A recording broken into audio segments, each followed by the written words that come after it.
Praise the Lord. Joyful வெற்றி search online சர்வீஸ்க்கு உங்கள் எல்லோரையும் அன்போடு கூட வரவேற்கிறேன். இப்பொழுது கூட சகோதரி வனிஷா அவர்கள் வேதத்திலிருந்து ஒரு பகுதியை எடுத்து வாசிப்பார்கள். சங்கீதம் 18வது அதிகாரம் 1-6 வரை. என் பிலனாகிய கர்த்தாவே, உம்மில் அன்பு கூறுவேன். கர்த்தர் என் கன்மலையும் என் கோட்டையும் என் இரட்சகரும் என் தேவனும், நான் நம்பி இருக்கிற என் துருகமும் என் கேடகமும் என் இரட்சண்ய கொம்பும் என் உயர்ந்த அடைக்கலமுமாயிருக்கிறார். துதிக்கு பாத்திரராகிய கர்த்தரை நோக்கி கூப்பிடுவேன், அதனால் என் சத்துருக்களுக்கு நீங்கள் ஆக்கி ரட்சிக்கப்படுவேன். மரண கட்டுகள் என்னை சுற்றி கொண்டது, துர்ச்சன பிரவாகம் என்னை பயப்படுத்தினது, பாதாள கட்டுகள் என்னை சூழ்ந்து கொண்டது, மரண கண்ணிகள் என் மேல் விழுந்தது. எனக்கு உண்டான நெருக்கத்திலே கர்த்தரை நோக்கி கூப்பிட்டு என் தேவனை நோக்கி அபயமிட்டேன். தமது ஆலயத்திலிருந்து என் சத்தத்தை கேட்டார். என் கூப்பிடுதல் அவர் சந்நிதியில் போய் அவர் செவிகளில் ஏறிற்று. ஆமென், ஆமென். இப்பொழுது கண்களை மூடி நாம் தேவனை நோக்கி துதிப்போம். ஹல்லேலூயா. அன்பின் பிதாவே, பரலோகத்தின் தேவனே, நாங்கள் உம்மை துதிக்கிறோம். ஆண்டவரே ராஜா இயேசப்பா, இந்த வேளையிலும் அப்பா உம்மை நாங்கள் ஆராதிக்க போகிறோம். ஆண்டவரே அப்பா, ஆவியோடும் உண்மையோடும் ஆண்டவரே அப்பா உம்மை உண்மையாக தொழுது கொள்ள உம்மை ஆராதிக்க தகப்பனே எங்களுக்கு உதவி செய்யுங்க. ஆண்டவரே அப்பா, எங்களுடைய உள்ளந்திரியங்கள் எல்லாவற்றையும் அறிந்திருக்கிற தேவனாக இருக்கிறீர். அப்பா, எங்களுடைய எல்லா பாவங்களையும் ஆண்டவரே ஒரு விசை மன்னித்து தகப்பனே அப்பா எங்களை சுத்திகரிங்க. ஆண்டவரே, ஆன்லைன் சர்வீஸை பார்க்குறவங்களையும் கூட நீங்கள் ஆசீர்வதிங்க. ஆராதிக்கும் பொழுது தகப்பனே உம்முடைய சமூகம் ஆண்டவரே எங்களோட கூட இருக்கட்டும். உம்முடைய பிரசன்னம் எங்களோட கூட இருக்கட்டும். நீங்கள் எங்களை வழி நடத்துங்க, நீங்கள் பாதுகாத்து கொள்ளுங்க. எல்லா துதிக்கான மகிமையும் ஒருவருக்கே செலுத்துகிறேன். இப்போ இயேசு கிறிஸ்துவின் நாமத்தில் ஜெபிக்கிறேன், வேண்டுகிறேன் நல்ல பிதாவே, ஆமென். ஹல்லேலூயா. இப்பொழுது கூட நாம் உற்சாகமா நம்மளுடைய கரங்களை தட்டி எக்கால சத்தம் வானில் துணித்திடவே என்ற பாடலை பாடி நம்முடைய தேவாதி தேவனை ஆராதிப்போம்.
ஹல்லேலூயா. ஆண்டவரே உம்மை துதிக்கிறோம் அப்பா, ஸ்தோத்திரிக்கிறோம் தகப்பனே. அப்பா அந்த எக்கால சத்தம் வானத்தில் தொனிக்கும் போது ஆண்டவரே இயேசப்பா உம்முடைய வருகை ஆண்டவரே அப்பா இருக்கிறது தகப்பனே இயேசப்பா. ஆண்டவரே அப்பா கர்த்தாவே உம்முடைய வருகைக்கு நாங்கள் ஆயத்தமாக கர்த்த நீர் அப்பா எங்களை தகுதிப்படுத்தும்படியாய் கேட்டு ஜெபிக்கிறோம் தகப்பனே இயேசப்பா. கர்த்தாவே நாங்கள் பாவிகள் ராஜா, ஆண்டவரே இயேசப்பா கர்த்தாவே, ஆனாலும் உமது பிள்ளைகளா எங்களை தெரிந்து கொண்டீங்க, உமக்கு நன்றி தகப்பனே. ஆண்டவரே அப்பா அந்த நன்றியோடு ஒவ்வொரு நாளும் தகப்பனே இயேசப்பா நாங்கள் ஆண்டவரே அப்பா எங்களை ஆண்டவரே அப்பா உம்முடைய வருகைக்கு ஆண்டவரே அப்பா தயார்படுத்தி கொள்ள தகுதிப்படுத்தி கொள்ள எங்களுக்கு உதவி செய்யுங்க அப்பா. எங்களிடம் இருக்கிற குற்றங்கள் குறைகள் யாவற்றையும் கர்த்தர் நீங்க அப்பா மன்னிங்க. ஒவ்வொரு நாளும் ஆண்டவரே அப்பா நாங்கள் எங்களை சரிப்படுத்தி கொள்ளணும் ஆண்டவரே அப்பா. உம்முடைய வருகையை மாத்திரம் நாங்கள் நினைவில் வைத்துக் கொண்டு ராஜா ஆண்டவரே அப்பா அதற்காக நாங்கள் ஆயத்தப்படுவோம் ராஜா. அநேகரை ஆண்டவரே அப்பா ஆயத்தப்படுத்தவும் கர்த்தர் எங்களுக்கு கிருபை செய்யுங்க தகப்பனே. நீர் வானாதி வானங்கள் கொள்ளாதவர் தகப்பனே. ஆண்டவரே இயேசப்பா உங்களை வார்த்தையால வர்ணிக்கவே முடியாது தகப்பனே இயேசப்பா. நீர் ஆண்டவரே அப்பா பூரண அழகுள்ளவர் ஆண்டவரே அப்பா. நீர் ராஜாதி ராஜா, நீர் கத்தாதி கத்த தகப்பனே. நீர் ராஜரீகம் பண்ணுகிறவர் அப்பா. எல்லா துதியும் எல்லா கனமும் எல்லா மகிமையும் ஆண்டவரே ஒருவருக்கு மாத்திரம் நாங்கள் செலுத்துகிறோம் தகப்பனே இயேசப்பா. கர்த்தாவே ஆண்டவரே அப்பா எங்களுடைய வாழ்க்கை இயேசப்பா ஆண்டவரே உமக்கு பிரியமா இருக்கணும், உம்மை ஈர்க்கிறதா இருக்கணும் தகப்பனே. ஆண்டவரே இயேசப்பா எப்பொழுதும் ஆண்டவரே அப்பா நாங்கள் உம்மை துதித்து கொண்டு உம்மோடு பேசிக்கொண்டு அப்பா ஆண்டவரே அப்பா உம்மோடு ஆண்டவரே அப்பா கர்த்தாவே அப்பா நடந்து கொண்டே இருக்கணும் தகப்பனே இயேசப்பா. ஆண்டவரே அப்பா நீங்க எப்பவுமே எங்க கூட இருந்தா எங்களுக்கு வெற்றி ஆண்டவரே அப்பா. நீங்க மாத்திரம் எங்களுக்கு போதும் இயேசப்பா. ஆண்டவரே நீங்க மாத்திரம் எங்களுக்கு போதும். நன்றி ஆண்டவரே, நன்றி தகப்பனே.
அது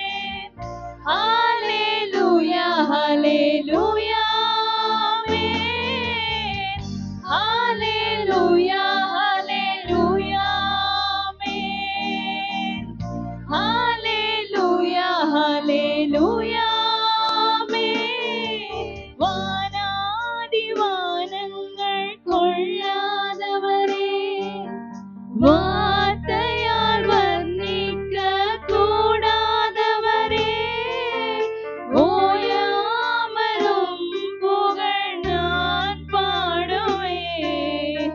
இன்றுமே என்றுமே என்றென்றுமே வானாதி வானங்கள் கொள்ளாதவரே, வார்த்தையால் வர்ணிக்க கூடாதவரே, ஓயாமலும் புகழ் நான் பாடுவேன். இன்றுமே என்றுமே என்றென்றுமே. ஹalleluya ஹalleluya ஆமென். ஹalleluya ஹalleluya ஆமென். ஹalleluya ஹalleluya ஆமென். ஹalleluya ஹalleluya ஆமென். ஹalleluya ஹalleluya ஆமென். ஹalleluya ஹalleluya ஆமென். ஹalleluya ஹalleluya ஆமென். ஹalleluya ஹalleluya ஆமென். ஆம் ராஜா ஏசப்பா, ஆண்டவரே அப்பா, உம்முடைய அன்பு தகப்பனே, வானாதி வானங்கள் ஆண்டவரே அப்பா கொள்ளாததா இருக்கிறதே உமக்கு நன்றி ராஜா. ஆண்டவரே அப்பா, உம்முடைய அன்பு எவ்வளவு பெரிது ஆண்டவரே. ஆண்டவரே அப்பா, எங்களுக்காக ஆண்டவரே அப்பா நீர் உண்மையே கொடுத்தீரே அப்பா. அப்பா அவ்வளோ பெரிய அன்பா இருக்கிறதே, அதற்காக உமக்கு நன்றி ராஜா. ஆண்டவரே அப்பா, எங்களுக்காக நீங்க ஜீவனை கொடுத்தீங்க, உமக்கு நன்றி. எங்களுக்காக நீங்க அடிக்கப்பட்டீங்க, உமக்கு நன்றி. ஆண்டவரே அப்பா, எங்களோட பாவங்களுக்காக ஆண்டவரே அப்பா நீங்க அநேக பாடுகளை சுமந்தீரே, உமக்கு நன்றி ராஜா. நீர் பெரியவர், நீர் உயர்ந்தவரா இருக்கிறீர். ஆண்டவரே அப்பா, எல்லா நாமங்களுக்கும் மேலான நாமங்களையுடைய தேவனா இருக்கிறீரே, உமக்கு நன்றி ஆண்டவரே. ஏசப்பா ராஜாதி ராஜாவே, உமக்கு நன்றி அப்பா. நீர் வல்லமையுள்ள தேவன், நீர் மகத்துவமானவர் ஆண்டவரே. அப்பா, நீர் ஆச்சரியமான காரியங்களை செய்கிற தேவனா இருக்கிறீரே அப்பா. நாங்கள் உம்மை துதிக்கிறோம், உம்மை ஸ்தோத்தரிக்கிறோம் ஆண்டவரே. அப்பா உமக்கு நன்றி நன்றி நன்றி ஆண்டவரே. உம்முடைய சமூகம் ஆண்டவரே அப்பா எங்களோட கூட இருந்தமைக்காக உமக்கு நன்றி. உம்முடைய பிரசன்னத்தினால் எங்களை மூடி மறைத்தமைக்காக உமக்கு நன்றி ஆண்டவரே. அப்பா, இந்த வேலையிலும் அப்பா ஆன்லைன் சர்வீஸை பார்த்து கொண்டு இருக்கிறவங்களை நீங்க ஆசீர்வதிங்க. நீங்க கண்ணோக்கி பாருங்க ராஜா. எல்லாவற்றையும் உம்முடைய கரங்களில் ஒப்பு கொடுக்கிறோம். நீர் மாத்திரம் உயர்ந்திருப்பீராக, மகிமைப்படுவீராக. இப்ப இயேசு கிறிஸ்துவின் நாமத்தில் ஜெபிக்கிறேன் வேண்டுகிறேன் சின்ன நல்ல பிதாவே, ஆமென். ஹல்லேலூயா. கர்த்தருடைய நாமம் மகிமைப்படுவதாக. இந்த காணொலியை காண்கின்ற அனைவரையும் கர்த்தர் ஆசீர்வதிப்பாராக. இதோ இந்த மாதத்திலே புது மாதத்திற்குள் நாம் பிரவேசித்திருக்கிறோம். இந்த 10 மாதம் நம்ம ஏந்தி சுமந்து வந்த தேவனை ஸ்தோத்திரிப்போம். இந்த புதிய மாதத்தை தேவன் ஆசீர்வதித்து கொடுப்பாராக. தேவ செய்திக்குள்ளாய் நாம் கடந்து போவோம். அன்புள்ள இயேசுவே, நீர் எங்களோடு கூட பேசும்படியாக நாங்கள் கேட்டுக்கொள்கிறோம். நல்ல பிதாவே, ஆமீன். ஆதியாகம புஸ்தகத்தில் 17வது அதிகாரத்தில் 1வது வசனம் நாம் வாசிக்கிறோம். நான் சர்வவல்லமையுள்ள தேவன், நீ எனக்கு முன்பாக நடந்து கொண்டு உத்தமனாயிரு. நான் சர்வ வல்லமையுள்ள தேவன், நீ எனக்கு முன்பாக நடந்து கொண்டு உத்தமனாயிரு. நம் தேவன் சர்வ வல்லமிக்க தேவன், ஆல்மைட்டி காட். ஹல்லேலூயா. ஆம், எல் ஷடாய் தேவன், அவர் வல்லமை உள்ளவர், சர்வ வல்லமை உள்ளவர். சூரியனுக்கு ஒரு வல்லமை உண்டு, மின்னலுக்கு ஒரு வல்லமை உண்டு, காற்றுக்கு ஒரு வல்லமை உண்டு, மின்சாரத்துக்கு ஒரு வல்லமை உண்டு. ஆனால் நம் தேவனோ ஆல்மைட்டி காட், சர்வ வல்லமிக்க தேவனாய் இருக்கிறார். வேதம் நமக்கு சொல்லுகிறது. எபேசியர் புஸ்தகத்திலே 6வது அதிகாரத்திலே நாம் வாசிக்கிறோம் 10வது வசனத்திலே, கர்த்தரிலும் அவருடைய சத்துவத்தின் வல்லமையிலும் பலப்படுங்கள் என்று சொல்லி, கர்த்தரிலும் அவருடைய சத்துவத்தின் வல்லமையிலும் பலப்படுங்கள். நாம் கிறிஸ்துவுக்குள்ளாய் பலவானாய் இருக்க வேண்டும். அதே சமயத்துல நாம் அவருடைய சத்துவத்தை பெற்று வல்லமையுடையவர்களாய் இருக்க வேண்டும். பரிசுத்த ஆவி உங்களிடத்தில் வரும்போது நீங்கள் பலனடைந்து எருசலேமிலும் யூதாவிலும் சமாரியாவிலும் உலகமெங்கிலும் எனக்கு சாட்சியா இருப்பீர்கள் என்று கர்த்தர் நமக்கு வாக்குத்தத்தம் பண்ணினபடியே நம்மை அவருடைய ஆவியினாலே நம்மை அபிஷேகித்து அவர் வல்லமையினால் நிரப்புகிறவராய் இருக்கிறார். அருமையான தேவ பிள்ளைகளே, நாம் வல்லமையுடையவர்களாய் நாம் இருக்க வேண்டும் என்பது தேவன் பிரியப்படுகிறவராய் அவருடைய சித்தமாய் இருக்கிறது. அவருடைய வல்லமையை நாம் எப்படியெல்லாம் பெற்றுக்கொள்ள முடியும் என்பதை நாம் பார்ப்போம். முதலாவது காரியம், நாம் தேவனை துதிக்கும் பொழுது வல்லமையை பெற்றுக்கொள்ள முடியும். துதியினாலே வல்லமை இறங்கும். துதிக்கும் போது தேவ பிரசனம் நம் மத்தியிலே வந்து இறங்கும். ஜெபமானது எழும்பி மேலே செல்கிறது, ஆனால் துதியினாலே தேவ பிரசனம். ஏனென்றால் துதிகள் மத்தியிலே வாசம் செய்கிறவர் நம் தேவன். அந்த தேவன் துதியிலே பிரியப்படுகிறவராய் இருக்கிறார். ஆகியால்தான் தாவீது சொல்லுகிறான், கர்த்தரை நான் எக்காலத்திலும் ஸ்தோத்திரிப்பேன், அவர் துதி எப்போதும் நாவில் இருக்கும் என்று சொல்லி. ஆகினாலே கர்த்தரை நாம் துதிக்கும் போது அவர் பிரசனம் நம் மத்தியில வந்து இறங்கும். துதியினாலே வல்லமை இறங்கும். எப்படி என்று சொன்னால், பவுலும் சீலாவும் இதோ சிறைசாலையிலே தொழுமழத்திலே கட்டப்பட்டிருந்த போது அவர்கள் தேவனை துதித்து பாடினார்கள். அப்பொழுது அந்த அஸ்திவாரம், சிறைசாலையின் அஸ்திவாரம் அசைக்கப்பட்டது. கதவுக்கெல்லாம் திறவுண்டு போயின. அவர்கள் கட்டுகள் எல்லாம் அவிழ்ந்து போய் அவர்கள் விடுதலை ஆனார்கள், விடுவிக்கப்பட்டார்கள். துதிக்கும் போது வல்லமை வந்து இறங்கும். அல்லேலூயா. உங்களை கட்டி சிறை வைத்திருக்கிறதோ அந்த சிறையே என்ன செய்யும்? அசைக்கப்படும் துதியினாலே. துதித்து பாருங்கள். துதியினாலே தேவன் உங்களுக்கு வல்லமையை அருள்வார். துதியினாலே உங்களுக்கு விடுதலை கிடைக்கும். துதியினாலே உங்களுக்கு கட்டப்பட்ட கட்டுகள் உடையும். துதியினாலே உங்கள் சிறைகள் எல்லாம் மறைந்து போகும். அல்லேலூயா. இன்னொரு இடத்துல நாம் வாசிக்கிறோம், எரிகோவை சுற்றி துதித்து ஆர்ப்பரிக்கும் பொழுது அந்த எரிகோ அலங்கமானது இடிந்து விழுந்தது என்பதை நாம் அறிந்திருக்கிறோம். ஆம், நாம் துதிக்கும் போது நமக்கு முன்பாக எந்த தடைகள் இருந்தாலும் அவைகள் எல்லாம் ஒன்றுமில்லாமல் நிர்மூலமாக போகும். துதியினாலே வல்லமையை பெற்றுக்கொள்ளுங்கள். கர்த்தர் உங்களை ஆசீர்வதிப்பாராக. இரண்டாவது ஒரு காரியம், தேவனுடைய வார்த்தையிலே நாம் வல்லமையை பெற்றுக்கொள்ள முடியும். வானமும் பூமியும் ஒழிந்து போகும், ஆனால் என்னுடைய வார்த்தைகளோ ஒருபோதும் ஒழிந்து போவதில்லை என்று சொல்லியிருக்கிறார். ஆதியிலே வார்த்தை இருந்தது, அந்த வார்த்தை தேவனாய் இருந்தது. அந்த வார்த்தை தான் மாம்சத்திலே வெளிப்பட்டது. அவர் நமக்கு அவருடைய வார்த்தையினாலே நமக்கு விடுவிக்கிறவராய் இருக்கிறார். ஆம், கர்த்தருடைய வார்த்தை நம்மை விடுவிக்கக்கூடியதா இருக்கிறது. அவர் தம் வார்த்தையை நிறைவேற்றுகிறவராய் இருக்கிறார். அவர் தம் வார்த்தையை ஒருபோதும் வீணாக்குகிறவர் அல்ல. அது வீணாக திரும்பி வருவதும் இல்லை. அவர் என்ன நினைத்தாரோ அதை செய்து முடித்து விட்டு தான் அவர் வார்த்தை வரும். அவருடைய வார்த்தையிலே வல்லமை உண்டு. அவர் வார்த்தையிலே அபிஷேகம் உண்டு. அவர் வார்த்தையிலே மகிமை உண்டு. பிசாசு இயேசுவை சோதிப்பதற்காக வனாந்திரத்தில் வருகிறான். அவனும் வார்த்தைகள் மூலமாக பேசுகிறான். ஆனாலோ கர்த்தரோ தமது வார்த்தை, வேத வார்த்தைகள் மூலமாய் அவனை வீழ்த்துகிறார். ஆம், தேவ வார்த்தையானது பிசாசை நிர்மூலமாக்கக்கூடியது. அவன் தந்திரங்களை எல்லாவற்றையும் ஒன்றுமில்லாது செய்யக்கூடியது. ஆம், நாம் பிசாசை எதிர்த்து நிற்க தேவ வார்த்தை நமக்கு தேவை.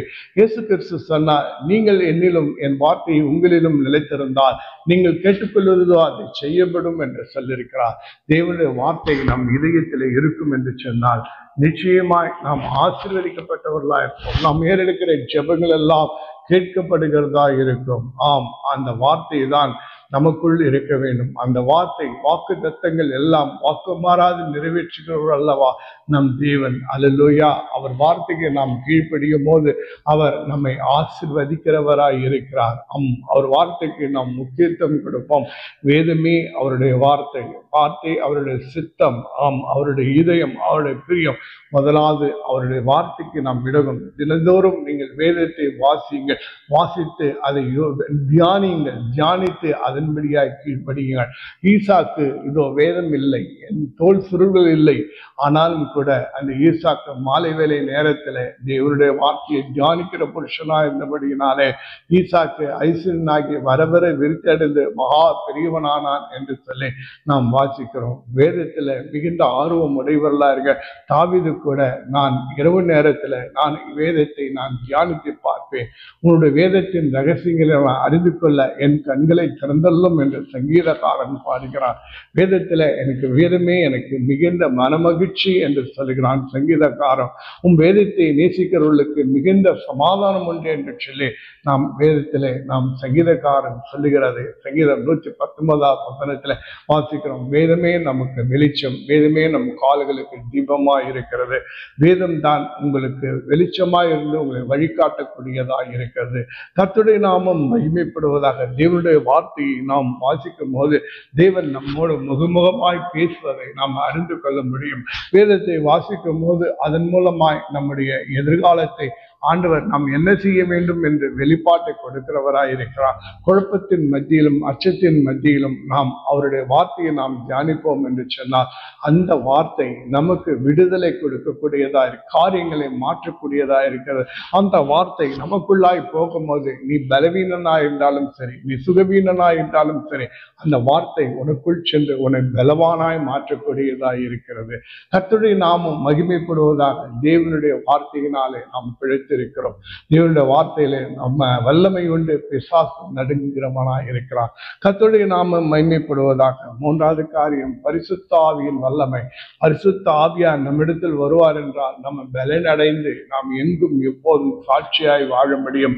நாம் பலவீனர்கள், நம் மாம்சமானவர்கள். அந்த பரிசுத்த ஆவியார் நம்மிடத்தில் வரும்போது பாவத்தை குறித்து, நீதியை குறித்து, இந்த உலகத்தை குறித்து கண்டித்து உணர்த்துவார். நாம் பாவத்தில் விழாதபடி அவர் எச்சரிப்பார், நமக்கு துணை செய்வார். நமக்கு இயற்கைக்கு அப்பாற்பட்ட ஒரு வல்லமையை நமக்கு அருளி நம்மை பலவானாய் மாற்றுவார். நம்முடைய மாம்ச பலத்தில் அல்ல, நம்முடைய பலத்தினாலும் அல்ல, நம்முடைய பராக்கிரமத்தினாலும் அல்ல, தேவ ஆவியினால் எல்லாம் கூடும். ஒரு பூர்ண மனிதனாய் நீ வாழ வேண்டும் என்று சொன்னால் நிச்சயமாய் நீ பரிசுத்த ஆவியை பெற்றவனாய் இருக்க வேண்டும்.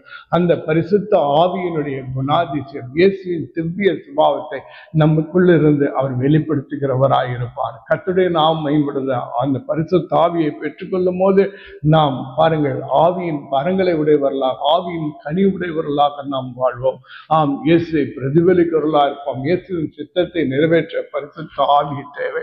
பரிசுத்த ஆவியான நமக்காக வாக்கு கடங்கா பெருமூச்சிலும் வேண்டிக் கொள்ளுகிறவராய் இருக்கிறார். இந்த நாம் அறியாது இருக்கும் போது நம் நாவிலிருந்து அவர் பேசுகிறவராய் இருக்கிறார். அந்த பரிசுத்த ஆவியினாலே நாம் பலனடைந்து நாம் எங்கும் சாட்சியாய் ஜீவிக்க முடியும். நம் சுயபலத்தினாலே ஒன்றும் செய்ய முடியாது. ஆண்டவருடைய ஆவிக்காக, பரிசுத்த ஆவிக்காக வாஞ்சியுங்கள். ஆம், பரிசுத்த ஆவியான விசுவாசிங்கள். பரிசுத்த ஆவிக்காக தாகமாயிருங்கள்.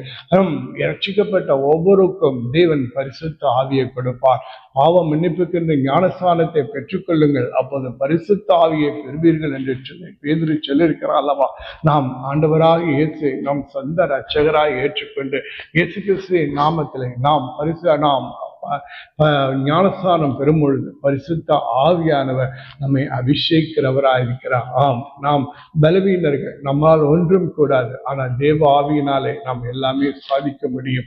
கர்த்தருடைய நாம் மேம்படுவதாக. வேதம் சொல்கிறது, நீங்கள் தேவனுடைய ஆலயமாய் இருக்கிறீர்கள் என்றும் தேவ ஆவியானவர் உங்களுக்குள் வாசமாய் இருக்கிறதை நீங்கள் அறியீர்களா என்று. ஆம், நாம் தேவனுடைய ஆலயமாய் இருக்கிறோம்.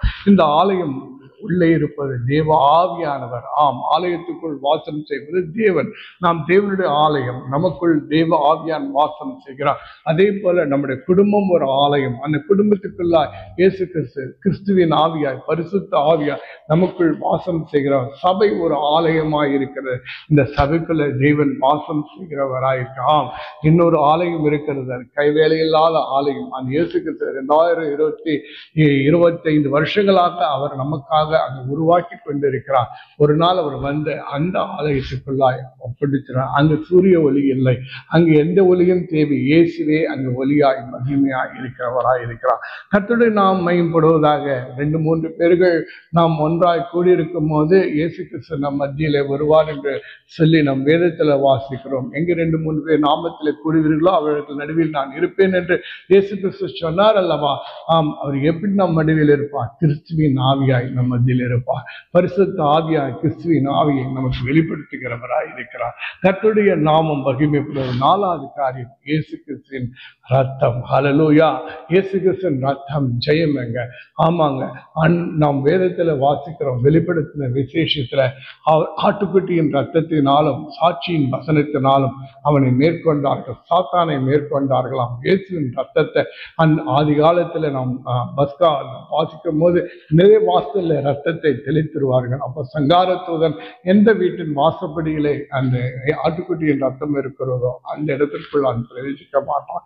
அங்கு ஜனங்கள் பாதுகாப்பாக இருந்தார்களாம். இன்னைக்கு இயேசு ரத்தம் நமக்காக சிந்திருக்கிறார். அந்த இயேசுவின் ரத்தம் நம் பாவங்களை எல்லாம் கழுவி சுத்திகரிக்கிறதா இருக்கிறது.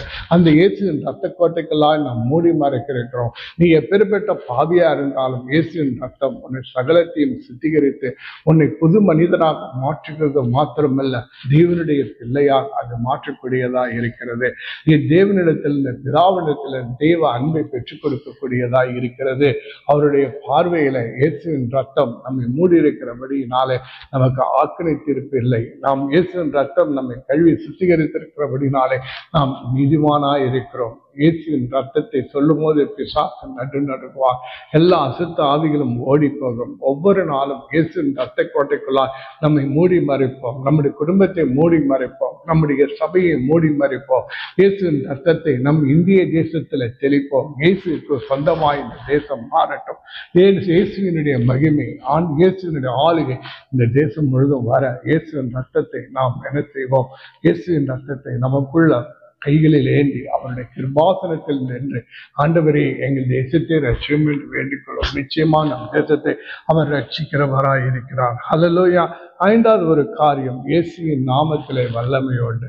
ஆம், என் நாமத்திலே நீங்கள் பிசாசுகளை துரத்துவீர்கள், நவமான பாஷைகளை பேசுவீர்கள், சர்ப்பங்களை எடுப்பீர்கள், சாவுக்கு ஏதுவானவர்களை கொடுத்தாலும் உங்களை சேதப்படுத்தாது என்று வாக்கு பண்ணியிருக்கிறார். ஆம், இயேசு கிறிஸ்து நாமத்திலே நமக்கு அதிகாரம் உண்டு. இயேசு நாமத்திலே வல்லமை உண்டு. இயேசு கிறிஸ்து நாமத்திலே நித்திய ஜீவன் உண்டு. இயேசு கிறிஸ்து நாமத்திலே சகல ஆசீர்வாதங்கள் நாம் பெற்றுக்கொள்ள முடியும். பிதாவை நோக்கி நாம் ஜெபிப்போம் என்றால் இயேசுவின் நாமத்தில் தான் ஜெபிக்க முடியும். இயேசுவே நமக்கு வழியும் சத்தியும் ஜீவமா இருக்கிறார். ஆகினால இயேசுவின் நாமத்திலே நாம் அதிகாரம் வல்லமை படுத்தவர்களாய் நாம் காணப்படுகிறோம். நாம் அவர் நாமம் தரிக்கப்பட்ட ஜனங்களாய் இருக்கிறோம். நாம் கிறிஸ்துவின் ஆவி உடையவர்களாக, நாம் அவருடைய பிள்ளைகளாக, கிறிஸ்துவ உடையவர்களாக, நாம் கிறிஸ்தவர்களாக நாம் இருக்கிறோம். எந்த மனிதருடன் இயேசு இருக்கிறாரோ அவன்தான் கிறிஸ்துவின் பிள்ளையாய் இருக்க முடியும். கிறிஸ்து பிளஸ் அவன், கிறிஸ்து பிளஸ் அவர், அப்போதான் கிறிஸ்தவன் கிறிஸ்துவல் என்று அழைக்க முடியும். ஆகினால் இயேசுவின் நாமம் தெரிவிக்கப்பட்ட நாம் தேவனுக்கு பிரியமாய், அவர் நாமம் தூஷிக்கப்படாதபடிக்கு, அவர் நாமத்தை மகிமைப்படுத்தும்படியாக, எதை செய்தாலும் அவர் நாமம் மகிமைப்படும்படியாக நாம் செய்வோம். கர்த்தர் உங்களை ஆசீர்வதிப்பாராக. 6வது ஒரு காரியம், ஜெபத்திலே வல்லமை உண்டு. அல்லேலூயா. ஜெபமே ஜெயம். அல்லேலூயா. ஜெபம் இல்லாமல் ஜெயம் இல்லை. ஜெபிக்கிறவனை பார்த்தால் சாத்தான் பயப்படுவான். அல்லேலூயா. ஜெபியுங்கள். நாம் தானியேல் நாம் பார்க்கிறோம், 3 வேளை ஜெபம் பண்ணினாராம். நாம் வாசிக்கிறோம், தாவீது 5 சந்தி மத்தியான வேளையில ஜெபிக்கிறோம். இயேசு கிறிஸ்து அதிகாலையில ஜெபித்தார், முழு இரவும் ஜெபித்தார். ஆம், ஜெபிப்போம்.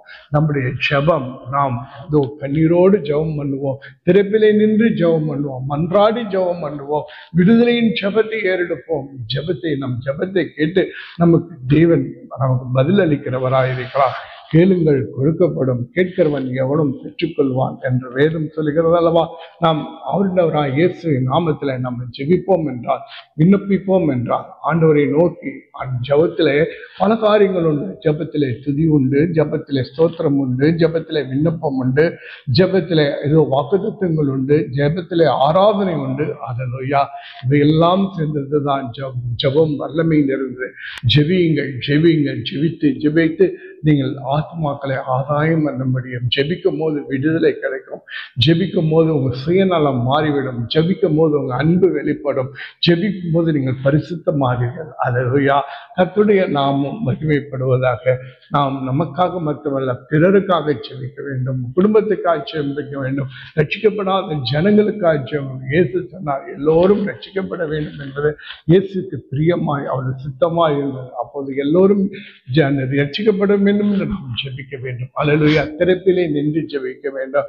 உயரத்தில் நிற்கிறவனை நான் தேடினேன், ஒருவனையும் நான் காணேன் என்று சொல்லி தேவன் துக்கத்தோடு சொல்கிறார். ஆம், இயேசுவே நமக்கு திரைப்பிலை நின்று ஜெபிக்கிறவராயிருக்கிறார். அவர் கல்வாரி சிலுவையில அத்தனை வேதங்களும் பாடுகளும் அனுபவித்த போது கூட அவர் நமக்காய் ஜெபித்துக் கொண்டிருந்தார்.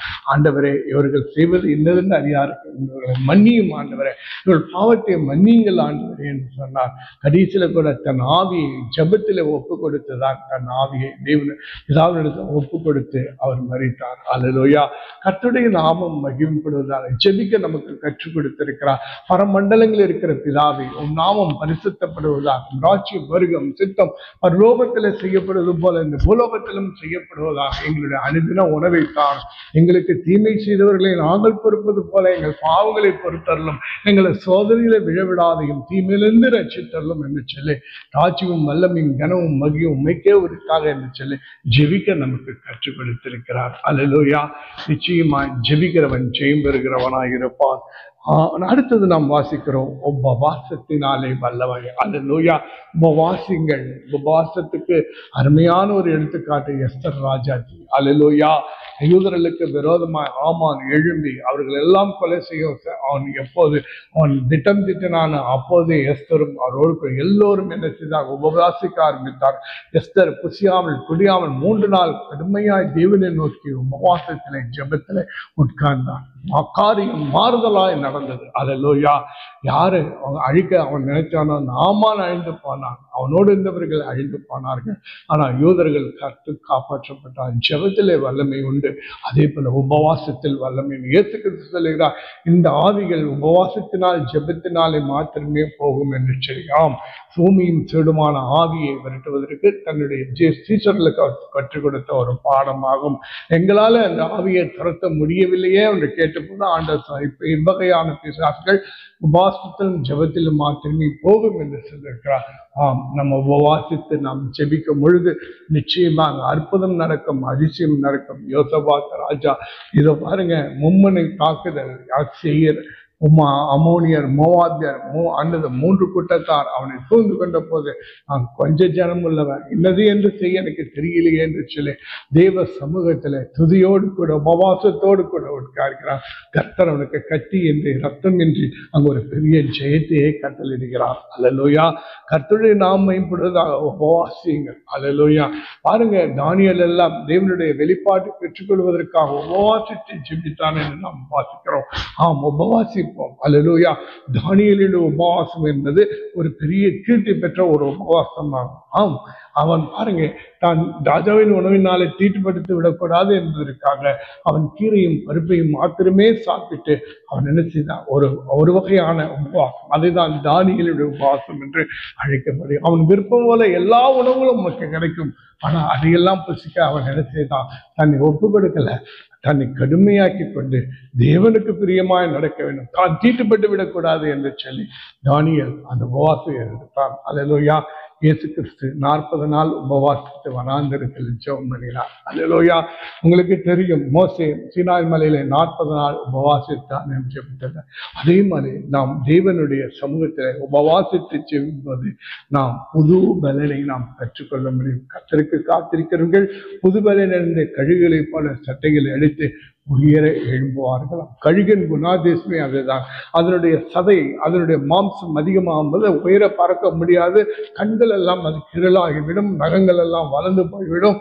அதனால இறையை பிடிக்க முடியாது, பறக்க முடியாது. என்ன செய்யுமா, அதுக்கப்புறம் என்ன செய்யுமா, ஒரு உயரமான ஒரு இடத்துல சிகரத்திலே ஒரு மறைவான இடத்துல போய் தன்னை கொண்டு வைத்து தன் நகங்கள் எல்லாம் உடைத்து தன்னுடைய இறகுகள் எல்லாம் பீத்து எரிந்து அது மொட்டையாக அப்படியே என்ன செய்யுமா, உபவாசித்து காத்திருக்குமாம். அதன் சரீரத்தில் மாம்சம் கொழுப்பு எல்லாம் கரைந்து போய்விடுமாம். அது எத்தனை நாட்கள் எத்தனை மாதங்கள் இருக்கும் தெரியாது, ஆனால் அது புதிய பலனை பெறும், புதிய நகங்கள் வரும், புதிய அதுக்கு சிறகுகள் முளைக்கும்.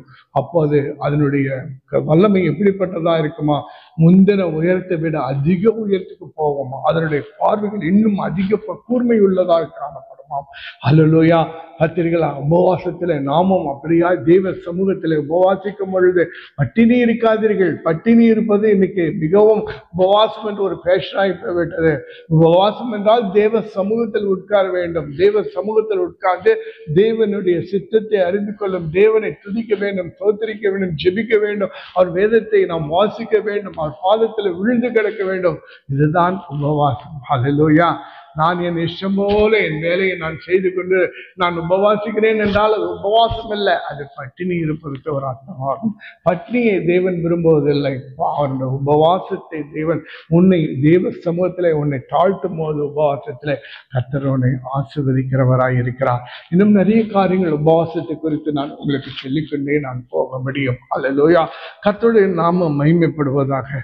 அதன் பிறகு நாம பாருங்க, அது ஒருமனப்படும் பொழுது, அல்லேலூயா, வேதத்துல நாம் 2 பேர் ஒருவன் 1000 பேரை துரத்துவானாம், 2 பேர் சேர்ந்தா 10,000 பேரை துரத்துவார்கள் என்று நாம் வேதத்துல வாசிக்கிறோம் அல்லவா.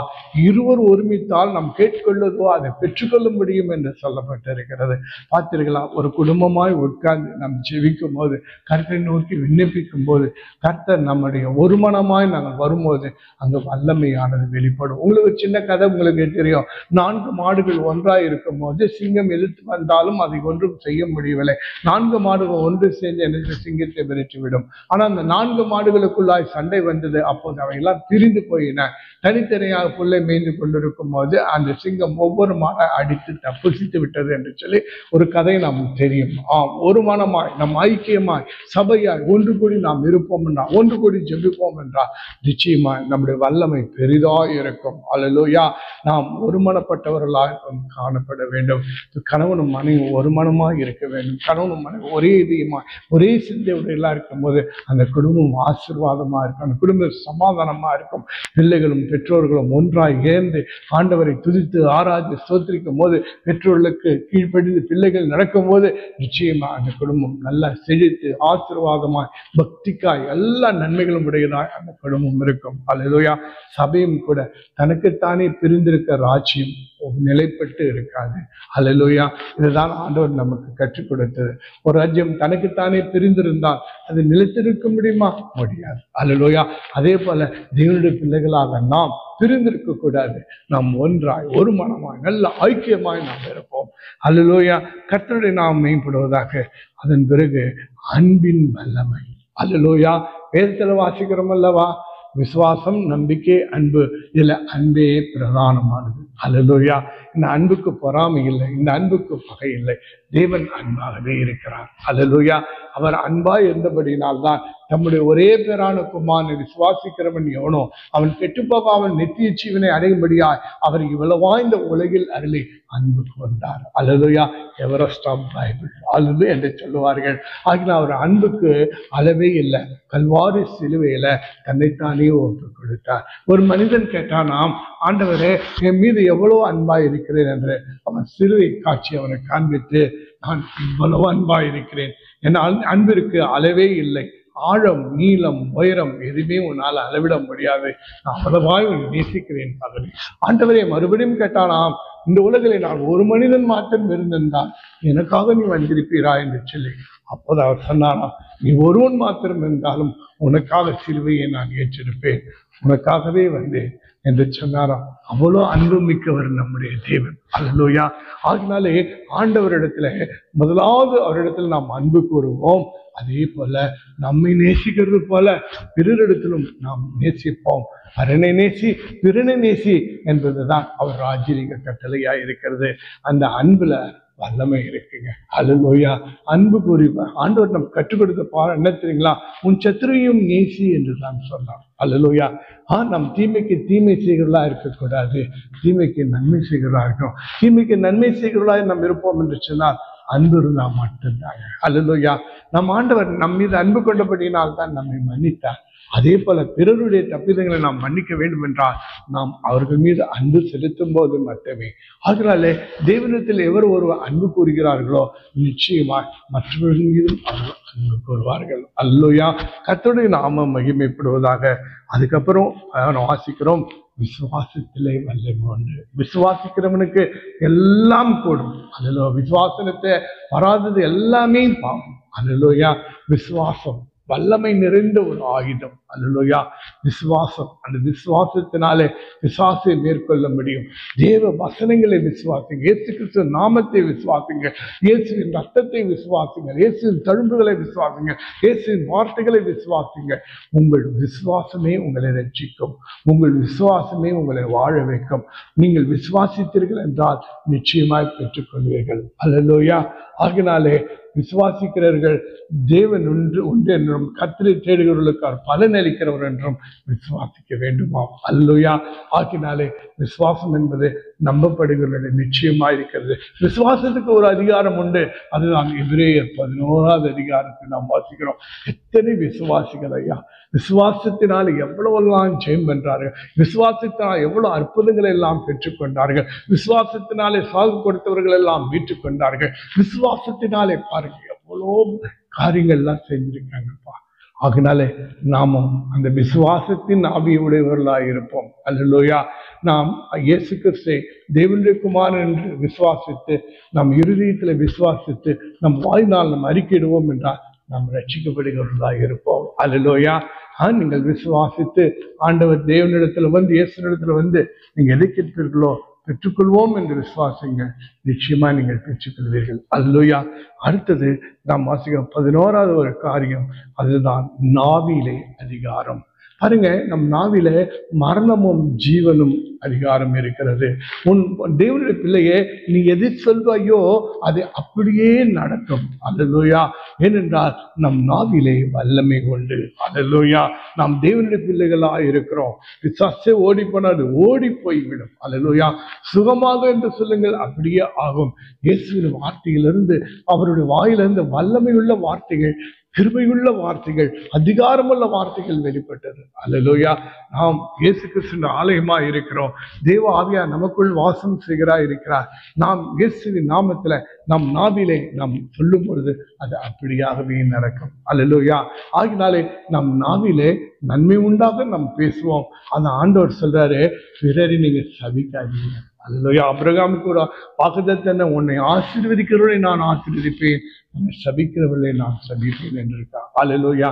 ஆகிய நம்முடைய வார்த்தையை நம்ம நாவிலிருந்து எல்லாம் நல்வார்த்தை வரட்டும்.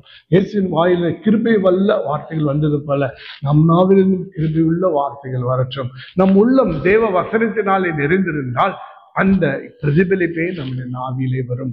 நாம் நிச்சயமாய் உங்களுக்கு ஜீவன் உண்டாக அது உங்களுக்கு அது உதவி செய்கிறதா இருக்கும். நாவினாலே துதியுங்கள், நாவினாலே ஜெபம் பண்ணுங்கள், நாவினாலே ஆராதிங்கள், நாவினாலே பிறருக்கு சுவிசேஷத்தை அறிவிங்கள். அல்லேலூயா. இன்னும் நிறைய தான் சொல்லிக்கிட்டே போலாங்க. ஆனா இதுக்கு வல்லமைக்கு ஒரு முடிவே இல்லைங்க. நம்முடைய எண்ணத்திலும் வல்லமை உண்டுங்க. அல்லேலூயா. ஒரு மனுஷனுடைய நினைவு எப்படியோ அவனும் அப்படியே இருப்பான். அல்லேலூயா. நாம் எண்ணங்களிலே நம்முடைய சிந்தனையிலே கிறிஸ்துவின் சிந்தை உடையவர்களாக இருப்போம். அல்லேலூயா. எந்த எண்ணங்களையும் இயேசுக்காக நாம் சிறைப்பிடிப்போம். நம் எண்ணங்களிலே என்ன இருக்கிறதோ அதுதான் தரிசனமாய் வரும். அல்லேலூயா. அதுதான் உன் வாழ்க்கையில நிறைவேறக்கூடியதாக இருக்கும். அதுதான் உன் விருப்பமாய் இருக்கும். உன் எண்ணங்கள் தேவ வார்த்தையின்படியாய், கிறிஸ்துவின் சிந்தையாய், ஆவியின் சிந்தையாய் இருக்கட்டும். அப்போது உன் எண்ணங்கள், உன் வாழ்க்கை எல்லாம், உன் சரீரம், ஆவி, ஆத்மா, சரீரம் எல்லாம் பரிசுத்தமாய் இருக்கும். அல்லேலூயா. இன்னும் நான் இன்னும் ஒரு காரியத்தை சொல்லிட்டு நான் முடிக்கிறேன். கொடுக்கிறதுல வல்லமை. அல்லேலூயா. நாம் கர்த்தருக்கென்று தசமபாக காணிக்கையிலும் கொடுக்கும் போது வானத்தின் பலகணிகளை தேவன் திறந்தள்ளி இடம் கொள்ளாமல் போக மட்டும் அவர் நிரப்புகிறவராக இருக்கிறார். அல்லேலூயா. பார்த்தீங்கன்னா, ஆண்டவருக்கென்று கொடுக்கும் போது அதே மாதிரி நம்ம தேவனுக்கென்று காணிக்கை என்பது விதை, தசமபாகம் என்பது மழை. அல்லேலூயா. நாம் விதை காணிக்கை கர்த்தருக்கு கொடுக்கிறோம், விதைக்கிறோம். அதே சமயத்தில் தசம்பாகம் கொடுக்கிறோம், அது மழையாய் வரும். அந்த மழை விதையின் மீது பொழியும் போது விதை முளைத்து வரும். அல்லேலூயா. அது ஒரு பெரிய மரமாய் முளைத்து ஏராளமான கனிகளை கொடுக்கும். பாருங்க, ஒரு மரத்துல ஒரு கனியில அது ஜீவன் இருக்கிறது அந்த விதையில, அந்த விதை ஒரு மரமா, நம்ம ஒரு மரத்துல எத்தனை கனிகள் இருக்கும் பாருங்க, அதனுடைய ஆசீர்வாதமே பெரிது, அந்த வல்லமையே பெரிது. அல்லேலூயா. இன்னும் நான் உங்களுக்கு நிறைய சொல்லிட்டு போகலாம். தானம் தர்மம் பண்ணி பாருங்க, ஆண்டு ஏழைகளுக்கு உதவி பாருங்க.